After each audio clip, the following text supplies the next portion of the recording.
Hello everyone. आज की इस वीडियो में हम लोग चर्चा करने वाले हैं उत्तल दर्पण यानी कन्वेक्स मिरर के बारे में। लास्ट वीडियो में हमने अवतल दर्पण और उससे संबंधित जानकारियों के बारे में जाना था। ठीक है, तो चलिए, ये एक जो डायग्राम दिख रहा है आपको, ये कहलाता है उत्तल दर्पण। इस दर्पण में आप देख सकते हैं जो परावर्तक सतह है वो उभरा हुआ है, मतलब इसमें उभार है।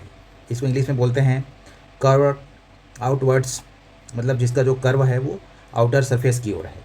इसमें ये वाला जो पॉइंट है इसको बोलते हैं पोल, यहाँ पर है ये फोकस, और ये वाला पॉइंट है सेंटर ऑफ कर्वेचर यानी वक्रता केंद्र।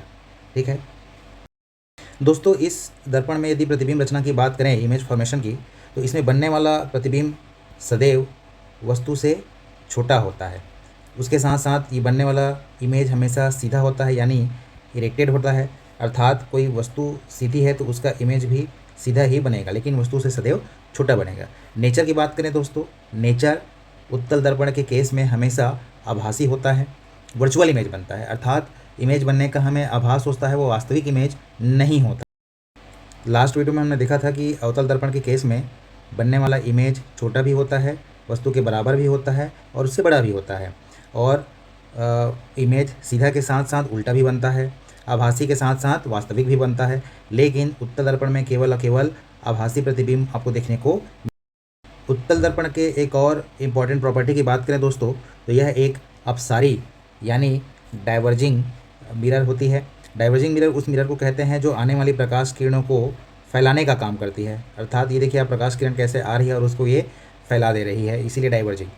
अवतल दर्पण के केस में हमने देखा था कि उसे कन्वर्जिंग मिरर कहते हैं, क्योंकि वह प्रकाश किरणों को एकत्र करने का काम करती है। यहाँ प्रकाश किरणों को फैलाया जा रहा है, इसलिए इसको डाइवर्जिंग मिरर कहा जाता है।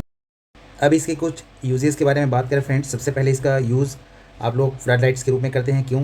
क्योंकि यह प्रकाश किरणों को फैलाने का काम करती है। अतः हमें ज़्यादा से ज़्यादा क्षेत्र में प्रकाश चाहिए तो हमें लाइट के ग्लास के रूप में उत्तल दर्पण का यूज़ करना चाहिए, जिससे प्रकाश किरणें ज़्यादा से ज़्यादा क्षेत्र में फैले। इसीलिए इसका यूज़ फ्लड लाइट और स्ट्रीट लाइट दोनों के रूप में किया जाता है। दोस्तों, फ्लड लाइट आप लोग जानते होंगे, क्रिकेट का मैदान, हॉकी का मैदान, जो बड़े बड़े मैदान होते हैं, नवरात्रि के समय यूज़ किया जाता है, त्योहारों के समय यूज़ किया जाता है। ये फ्लड लाइट्स प्रकाश को फैलाने का काम करते हैं। और स्ट्रीट लाइट्स फ्रेंड्स जानते हुए होंगे आप। फ्रेंड्स, यदि उत्तल दर्पण के सबसे इम्पॉर्टेंट यूज़ की बात की जाए तो वो आता है वाहनों में साइड मिरर के रूप में।